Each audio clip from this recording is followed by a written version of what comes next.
Hello అండి, అందరికీ good morning. ఈరోజు వీడియోలో నేను దాదాపు 170 పైన కామెంట్లు వచ్చినాయండి. చాలామంది నన్ను అభిమానించే వాళ్ళు కామెంట్స్ అయితే నాకు ఎస్ అని చెప్పి నేను చెప్పింది కరెక్ట్ అని పెట్టారు. ప్రతి ఒక్కరికి పేరు పేరు థ్యాంక్ యూ. వాళ్ళకి కూడా ఆల్రెడీ రిప్లై ఇవ్వడం జరిగింది. అవి కాకుండా మిగతా మన ఫౌండర్స్లో చాలామంది వారి యొక్క బాధతోనూ ఇబ్బందితోనూ కొన్ని అడిగిన కామెంట్స్ గురించి క్లారిటీ ఇద్దామని చెప్పి ఈ వీడియోలో చెప్తున్నాను అనమాట. మ్యాక్సిమం ఈ కామెంట్స్లో మీకు కూడా ఏదైనా డౌట్ ఉంటే అది కూడా క్లారిటీ అవ్వచ్చు. కాబట్టి స్కిప్ చేయకుండా చూడడానికి ప్రయత్నం చేయండి.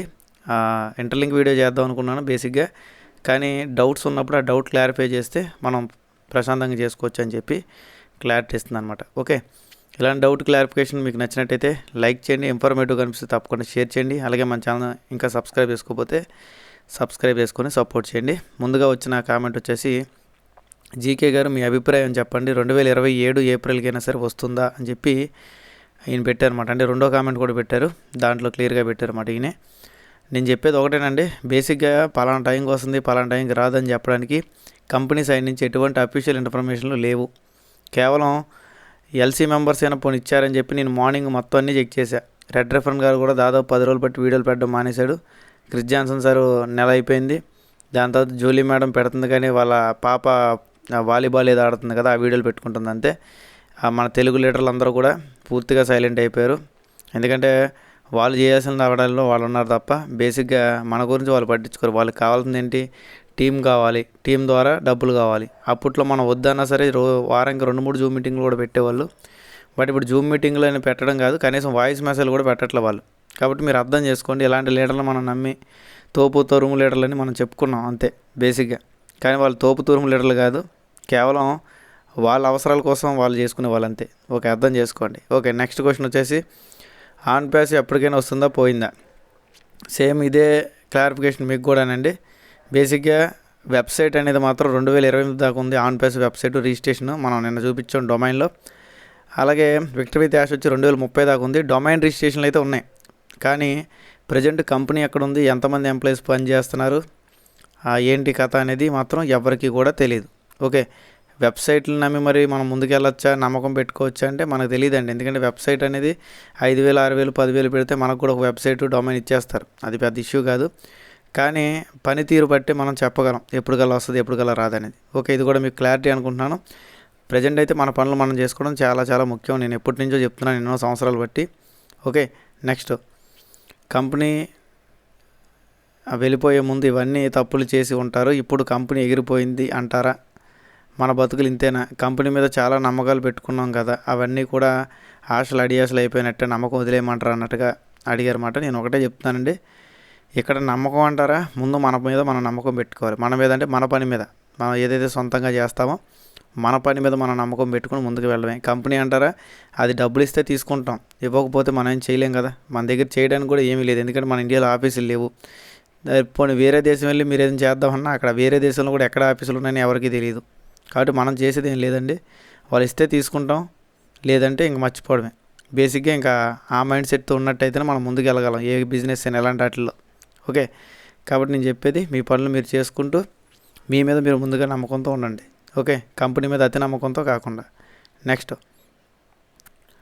మీరు అన్నారు ఎస్సీసీ కేసు నెగ్లెక్ట్ చేయకుండా ఉంటే ఖచ్చితంగా బాగుండేది అని చెప్పి పెట్టారండి. అంటే ఎస్సీసీ కేసు పడినప్పుడు ఆ రోజే, పోనీ ఆ రోజు కాదు ఒక నెల రోజులు అటు ఇట్లో ఆ ఎస్సీసీ కేసుకి అప్పుడే ఎంతో కొంత సెటిల్మెంట్ చేసుకొని కేసు క్లోజ్ చేస్తే ఇంత దాకా వచ్చేది కాదండి. బేసిక్గా అది నిజమే, అది నెగ్లెక్ట్ చేయడం వల్లే మొత్తానికి మనం తారుమారు అయ్యే స్టేజ్కి అయితే కంపెనీ వచ్చింది. ఓకే, ఇంకా కొన్ని కామెంట్స్ వచ్చినాయండి. మహా అయితే ఒక 2-3 కామెంట్స్ వచ్చి ఉంటే, మీరు వేరే చేస్తున్నారు కాబట్టి ఆన్ ప్యాస్ నెగిటివ్ చేస్తున్నారని చెప్పి అంటున్నారన్నమాట. నేను ఒకటే చెప్తున్నాను, వాళ్ళకి నెగిటివ్ చేయడం అంటే లేనిది ఉన్నట్టు చెప్పేదాన్ని నెగిటివ్ అంటారు. ఓకే, అంతేగాని ఉన్నది ఉన్నట్టు చెప్తే నెగిటివ్ అనే లెక్క అయితే మీకు కనీసం సెన్స్ లేదని నేను అనుకోవాలన్నమాట. అంటే మీకు ఆలోచన శక్తి లేదని. ఓకే, ఆలోచన శక్తి లేని వాళ్ళకి నేను ఎంత చెప్పినా మీకు అర్థం కాదు. మినిమం ఆలోచన శక్తి ఉన్న వాళ్ళకి నేను చెప్పేది అర్థం అవుతుంది. ఓకే, ఇక్కడ ఈ కంపెనీలో దాదాపు ఒక 5-6 నెలలు అయిపోతే 8 సంవత్సరాలు కంప్లీట్ అయినట్టు. 8 సంవత్సరాల్లో కనీసం 1,00,000 మందికి కూడా డబ్బులు ఇవ్వలేని కంపెనీని మనం ఎప్పుడైనా చూసామా? లేదు కదా. కాబట్టి ఆలోచించండి, అయితే డబ్బులైనా ఇవ్వాలి, లేదంటే వాళ్ళు చేస్తున్న దాని మీద మనకు నమ్మకమైన కలిగించేలా చేయాలి. రోజు రోజుకి అప్ అండ్ డౌన్లు అవుతుంది తప్ప ఎప్పుడు కూడా ఇది ఒక లెవెల్గా గ్రో అయిన కంపెనీ అయితే మనది కాదు, అది మీరు గమనించాలి. ఓకే, నెక్స్ట్, నెక్స్ట్ వచ్చేసి అసలు మన దానికి గవర్నమెంట్ అప్రూవల్ ఉందా లేదా అని చెప్పి అడిగారన్నమాట. బేసిక్గా మన దానికి గవర్నమెంట్ అప్రూవల్ అంటే గతంలో MCA మినిస్ట్రీ ఆఫ్ కోఆపరేటివ్ అఫైర్స్లో అప్పుడైతే మనకి ఇచ్చారండి. ఏమైనా తప్పుగా అంటే చూసుకోండి ఒకసారి. దాంట్లో రిజిస్ట్రేషన్ ఉంది, అది ఎప్పుడో ఎక్స్పైర్ అయిపోయింది. ఎందుకంటే ఇండియాలో లేని కంపెనీకి ప్రజెంట్ వాళ్ళు ఇవ్వరు కాబట్టి అది ప్రజెంట్ ఎక్స్పైర్ అయిపోయింది. గతంలో గవర్నమెంట్ లీగాలిటీస్ కాదండి, జస్ట్ ఏంటంటే మీరు అన్నట్టు అప్రూవల్ అన్నమాట. అంటే కంపెనీ పెట్టుకుంటున్నామని అప్రూవల్ మాత్రం తీసుకున్నారు, రిజిస్ట్రేషన్ అంతే. అది ఇప్పుడు లేదు, ఎక్స్పైర్ అయిపోయింది. ఓకే, నెక్స్ట్ వచ్చేసి నేనైతే యాష్ గారిని పూర్తిగా నమ్ముతున్నారు. ఆయన ఒక దేవునిలాగా నేను పూజిస్తున్నాను. ప్రజెంట్ అయితే పాజిటివ్గా ఉన్నాను, కానీ లీడర్స్ అందరూ కూడా సైలెంట్ అయిపోయారు. ఎవరు వీడియోలు ఏం చేయటం లేదు, అదే కొద్దిగా ఇబ్బంది పడుతుంది. అయినా పర్లేదు, నేను కొంచెం పాజిటివ్గానే ముందుకు వెళ్తానని చెప్పి కామెంట్ పెట్టారన్నమాట. బేసిక్గా నేను కూడా అంతే అండి, పాజిటివ్గా ముందుకు వెళ్తున్నాం. బట్ ఏంటంటే ఏం జరుగుతుంది ఏంటంటే ఎవరికి తెలియదు. లీడర్స్ అందరూ సైలెంట్ అయిపోవడం మాత్రం వాస్తవం. నెక్స్ట్, ఇంతకీ ఆన్పేసు కంపెనీ వస్తుందా రాదా? ఈ డౌట్కి ఆల్రెడీ స్టార్టింగ్లో కూడా క్లారిటీ ఇచ్చానండి. కంపెనీ ఎప్పుడు వస్తుంది ఏంటనేది ఎవరికి కూడా తెలియదు. ఆన్పేసు కంపెనీ అయితే 2028 దాకా డొమైన్ అయితే తీసుకున్నారు, కేవలం డొమైన్. ఓకే, ఆఫీసులు ఉన్నాయి, ఎంప్లాయీస్ పని చేస్తున్నారు. నేనైతే లేని ఉన్నట్టుగా పుట్టించి చెప్పలేను అనమాట ఎవడైనా. కాబట్టి మీరు నన్ను నమ్మారు కాబట్టి నేను చెప్పేది ఒకటే, ప్రజెంట్ కంపెనీ వెబ్సైట్ తప్ప ఏవి కూడా వర్కింగ్లో లేవు ఆన్పేస్కు సంబంధించి అయితే. నెక్స్ట్, మార్చి 7లో బ్యాంక్ బ్యాలెన్స్ పడుతుంది అన్నారు కదా, మీకు పడిందా బ్రదర్? లేదంటే 2070 మార్చి 7 అనుకుంటారా అని చెప్పి అంటున్నారన్నమాట సరదాగా. బేసిక్గా టయాలు డేట్లు వాళ్ళకి నోటుకు వచ్చింది వాగుతున్నారు తప్ప ఎవరికి కూడా డబ్బులు పడలేదండి.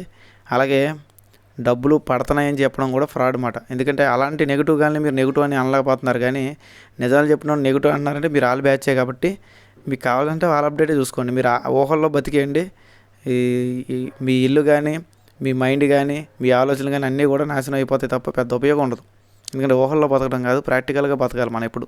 ఓకే, కంపెనీ మీద ఆశలు వదులుకోమంటారా అన్నట్టుగా చెప్తున్నారు చాలామంది. కంపెనీ మీద ఉన్న ఆశ పోయిందని కూడా చాలామంది పెడుతున్నారు అన్నమాట, చూశారు కదా. కాబట్టి అలా అయిపోయింది సిచ్యువేషను. ఇక్కడ ఈయన కామెంట్ మాత్రం చాలా హార్ట్ టచింగ్ ఉంటుందండి, క్లారిటీగా వినండి.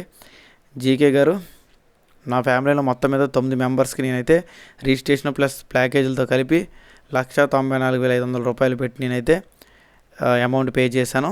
నేను దీని మీద అతి నమ్మకంతో గల్ఫ్లో అంటే వేరే దేశంలో జాబుని వదిలేసుకొని మరీ వచ్చేసాను. దానివల్ల నా లైఫ్ అంతా కూడా స్పాయిల్ అయిపోయింది. 2 months నుంచి యాష్ గారు ఎటువంటి ఇన్ఫర్మేషన్ ఇవ్వడం లేదు, సైలెంట్ మోడ్లో ఉన్నారన్నమాట. అలాగే దుబాయ్లో చూసుకున్నా సరే బుర్జ్ ఖలీఫా ఆఫీసులు కానివ్వండి, మిగతాయి కూడా ఎటువంటి అమెరికాలో ఆఫీసులు కానివ్వండి ఇవి కూడా రన్నింగ్లో లేవు. అలాగే అమెరికాలో కొంచెం వారు ఇవన్నీ జరుగుతున్నాయి కాబట్టి నాకు నమ్మకం పోయింది అన్నట్టుగా ఆయన చెప్తున్నారు అనమాట. బేసిక్గా చాలామంది అండి చాలా రకాలుగా ఇబ్బంది పడుతున్నారు, ఎందుకంటే అతి నమ్మకం వచ్చేలా చేశారు కొంతమంది. బేసిక్గా మరి నువ్వు చెప్పలేదా జీకే గారు, మరి నువ్వు కూడా చెప్పావు ఆన్పేస్ గురించి, నువ్వే కదా అందరికన్నా టాప్లో ఉన్నావు కొంతమంది అనొచ్చు. కానీ నేను ఒకటే చెప్తున్నాను, నేను ఎప్పుడు కూడా అతి అమౌంట్లు చెప్పలే. అంటే 10,000 15,000 రావచ్చు కంపెనీ వస్తే అని చెప్పా. ఎప్పుడు కూడా లక్షలు వస్తాయి, కోట్లు వస్తాయి, దీనివల్ల మన జీవితాలు మారిపోతాయి అని నేను ఎప్పుడు చెప్పలేదు. ఒకవేళ అలాంటిది ఏమైనా వీడియో నేను చెప్పింది ఉన్నట్టయితే ఆ వీడియో నాకు షేర్ చేయండి. ఓకే, ఎందుకంటే నేను చెప్పలేదు, నాకు తెలుసు నా మాట తీరు, నేనేం మాట్లాడుతాను అంత నాకు ఐడియా ఉంది. ఎప్పుడు కూడా నేను అతిగా చెప్పలేదండి. అతిగా చెప్పలేదు కాబట్టి ఇప్పటికీ కూడా మీరు నన్ను ఫాలో చేస్తున్నారు, ఇప్పటికీ కూడా మీరు నన్ను నమ్ముతున్నారు. ఇంకా 90% నన్ను నమ్మనప్పుడు 10% నమ్మకపోవడం అనేది సహజం. ఒక దేవుణ్ణి మనం కొలవమంట, ప్రపంచంలో ఒకే దేవుణ్ణి ప్రపంచం మొత్తం ఎప్పుడు కూడా కొలవరు. ఆ విధంగా నేను అందరికీ నచ్చాలని రూల్ ఏం లేదు. నేను నచ్చిన వాళ్ళు, నా ద్వారా అప్డేట్స్ తీసుకున్న వాళ్ళు హ్యాపీగా వాళ్ళ పనులు వాళ్ళు చేసుకుంటున్నారు. నేను నచ్చిన వాళ్ళు, నా అప్డేట్లు నచ్చిన వాళ్ళు పని మానుకొని ఇంట్లో కూర్చొని వాళ్ళ లీడర్ ఈ లీడర్ వాట్సాప్ మెసేజ్ పెడితే అవి చూసుకుంటూ ఆనందపడిపోతున్నారు అంతే. ఓకే, నెక్స్ట్ క్వశ్చన్ వచ్చేసి జీకే గారు, ప్రజెంట్ ఉన్న సిచ్యువేషన్లో మన గ్రేట్ CEO యాష్ గారు కానివ్వండి, కమ్యూనిటీ లీడర్స్ కానివ్వండి, LC మెంబర్స్ కానివ్వండి, మొత్తాన్ని ఒకసారి ఫైండ్ అవుట్ చేయండి. అంటే వాళ్ళని ఎక్కడున్నారో కనుక్కోమనండి. దానివల్ల అప్డేట్స్ అనేవి తెలుస్తాయి. అసలు యాష్ గారు రెస్పాన్సిబుల్ అనేది తీసుకోవాలి అని చెప్పి అన్నట్టుగా మెసేజ్ పెట్టారండి. బేసిక్గా మనం ఎవరికైనా మెసేజ్ పెట్టి ప్రజెంట్ ఏం జరుగుతుంది, యాష్ గారు ఏం చేస్తున్నారంటే బ్యాక్గ్రౌండ్లో పని చేస్తున్నారు అని చెప్తున్నారు తప్ప అసలు ఏం చేస్తున్నారు, దేని గురించి చేస్తున్నారు, ఆన్పేస్ గురించే మళ్ళీ చేస్తున్నారా, లేదా మనకు డబ్బులు ఇవ్వడం కోసం మళ్ళీ చేస్తున్నారా, లేదా వ్యక్తిగత యాష్ గురించి చేస్తున్నారా అనేది క్లారిటీ లేదండి. కాబట్టి నేను అడగడం అయితే అడుగుతున్నాను, కానీ అటు నుంచి అయితే రెస్పాన్స్ రానప్పుడు మనం చేసేది ఏమీ లేదు, అర్థం చేసుకోండి. ఓకే, నెక్స్ట్ వచ్చేసి కేసు పెడదాం బ్రో. బేసిక్గా ఆన్పేస్ మీద ఇప్పటికే ఒక 60-70 మంది ఎంప్లాయీస్ కేసు పెట్టారండి ఇండియాలో, కానీ వాళ్ళకే ఇంకా వాళ్ళ శాలరీ డబ్బులే రాలా. కాబట్టి మనం కొత్తగా కేసు పెడితే అది పనిచేయదు. ఎందుకంటే ప్రజెంట్ ఉన్న సిచ్యువేషన్లో ఆన్పేసు కంపెనీ కాదు, విక్టరీ ట్యాక్సీ కంపెనీ ఏది కూడా ఇండియాలో రిజిస్ట్రేషన్లో ప్రజెంట్ లేవు. ఓకే, ఇండియాలో రిజిస్ట్రేషన్లో ఏమీ లేని కంపెనీని మనం కేసు పెట్టినా అది పెద్ద ఉపయోగం అయితే ఉండదు. అది మీరు గమనించాలి. అంటే మీరు అడిగిన పాయింట్ ఆఫ్ వ్యూలో చెప్తున్నా. ఓకే, కేసు పెట్టడం ఇవన్నీ కూడా కాదు. ఆల్రెడీ వాళ్ళే చెప్తున్నారు కదా, ఆన్పేస్ మీద చాలా కేసులు ఉన్నాయి, చాలా ఇష్యూస్ ఉన్నాయి కాబట్టి ప్రజలు దాన్ని పక్కన పెట్టమని కంపెనీలో యాష్ గారే చెప్పారు. కాబట్టి ఆల్రెడీ కేసులు ఉన్న దాని మీద మనం కొత్తగా కేసు పెట్టినా మనకు ఒరిగేది ఏమీ లేదు. కొద్దిగా ఓపిక పడడం తప్ప మనం చేసేది ఏమీ లేదన్నమాట. ఓకే, నెక్స్ట్ వచ్చేసి మనకి డబ్బులు రావడానికి ఏం చేయాలో చెప్పండి అంటున్నారు. ప్రజెంట్ మనకు డబ్బులు రావడానికి మనం చేయడానికి ఏం లేదండి. ఎందుకంటే అది ఇండియాలో లేదు. అఫీషియల్గా మనం లీగల్గా ఏదైనా చేద్దానికి లేదు. పోనీ మన ఎల్సీ మెంబర్స్ కానీ లీడర్స్ కానీ ఏమైనా చేసేస్తారా అంటే వాళ్ళు కూడా ఏమీ చేసేవాళ్ళు కాదు. వాళ్ళు ఏంటంటే డబ్బులు వచ్చినంత సేపు అడవాడు చేస్తారు, డబ్బులు రావని తెలిసి సైలెంట్ అవుతారు అన్నమాట. కాబట్టి అలాంటి లీడర్లు మనం నమ్మడం వల్లే బేసిక్గా మనం ఇలా అయిపోయాం. ఓకే, కాబట్టి మనం పర్సనల్గా చేసేయడానికి ఏమీ లేదండి, వెయిట్ చేయడం తప్ప. నెక్స్ట్ ఓకేనండి, మీకు క్వశ్చన్స్ అన్నీ కూడా అయిపోయినాయి. ఈ రకంగా చెప్పింది వల్ల మీకు యూజ్ ఉందా లేదనేది అర్థం చేసుకుంటారనుకుంటున్నాను. నిన్న మనం పెట్టిన తంబ్లర్ అయితే నిన్న వీడియోలో చాలామందికి చాలా రకాల డౌట్స్ ఉన్నాయి, అన్నీ కూడా నేను కవర్ చేశాను అనుకుంటున్నాను. ఇంకా చాలా కామెంట్స్ అయితే నన్ను పొగుడుతూ వచ్చినాయి. బట్ ఏంటంటే పొగిడే కామెంట్లు చెప్పుకోవడం అనేది సరైన పద్ధతి కాదు కాబట్టి నేను ఏం చెప్పట్లేదు, వాళ్ళకి తెలుసు నా గురించి. ఓకే, ప్రజెంట్ ఉన్న సిచ్యువేషన్లో మ్యాక్సిమం అందరికీ కూడా ఏ డౌట్స్ వస్తున్నాయండి. ఈ డౌట్స్ అన్నీ కూడా మీకు క్లారిటీ వచ్చింది అనుకుంటున్నాను. ఇంకా ఫైనల్ డెసిషన్గా మీరేం చెప్తారు జీకే గారు, ఆశలు పెట్టుకోమంటారా లేదా అని నన్ను అడిగినట్టయితే నేను మొదటి నుంచి చెప్తున్నానండి, కంపెనీ మీద నేను ఎప్పుడు కూడా 100% ఇదిగా లేను. అంటే కంపెనీ ఏదో నాకు లైఫ్ చేంజ్ చేసేద్దానో, లేకపోతే కంపెనీ నేను పూర్తిగా నా ఏమంటారు దాన్ని గోల్గా తీసుకోవడానికి, ఓకే, కంపెనీని ఏదో నా గోల్గా తీసుకోవడానికి, కంపెనీ నాకేదో సాధించేస్తుందని నేనైతే లేనండి. నా పని నేను చేసుకుంటున్నాను. నాకు మార్నింగ్ పూట కుదరదు కాబట్టి ఆ మార్నింగ్ పూట నేను సమాచారాన్ని గ్యాదర్ చేసి మీకు యూట్యూబ్ వీడియో ద్వారా ఇస్తున్నాను. ఇంతవరకు నేను చేయగలిగితే అలాగే మీరు కూడా ముందు మీ పనులు మీరు చేసుకోండి. ఏవైనా అఫీషియల్ ఇన్ఫర్మేషన్ వచ్చినప్పుడు నేను ఖచ్చితంగా చెప్తాను. లేదా మీకు ఏమైనా డౌట్లు వచ్చినా, ఎవరైనా కొత్త రేట్ చేసినా సరే, అంటే కొత్త అనుమానాలు వచ్చే విధాలు మనం ఆల్రెడీ చేసుకున్నాక మనం మార్చి 4 నుంచి 10వ తారీఖు కల్లా అందరికీ డబ్బులు పడిపోతాయి అన్నారు. 29వ తారీఖు మరి ఎవరికైనా పడినాయా వాళ్ళని అడగండి, ఫోన్లు చేసి అడగండి వాళ్ళకి తెలుస్తుంది. ఎందుకంటే మాటలు అందరూ చెప్తారండి, చేతలు మాత్రం ఎవరికి చేత కాదన్నమాట. ఓకే, వీళ్ళందరూ ఇలా చేయడానికి గల కారణం ఏంటంటే వీళ్ళు చాలామంది 10 ఐడీలు 15 ఐడీలు ఉన్న వ్యక్తుల దగ్గర వాళ్ళు ఐడీలు 25 నుంచి 30,000 కొనేసి, అంటే 10 ఐడీలు ఉన్న వాళ్ళ దగ్గర 25,000 30,000 ఐడీలు కొనేసి వేరొకరికి 1,00,000 నుంచి 2,00,000 దాకా అమ్మారన్నమాట. ఇలా అమ్మినప్పుడు వీళ్ళు గమ్మున కూర్చున్నారనుకోండి, ఆ 2,00,000 పెట్టి 1,00,000 పెట్టి కొన్నాడు ఊరుకోడు కదా.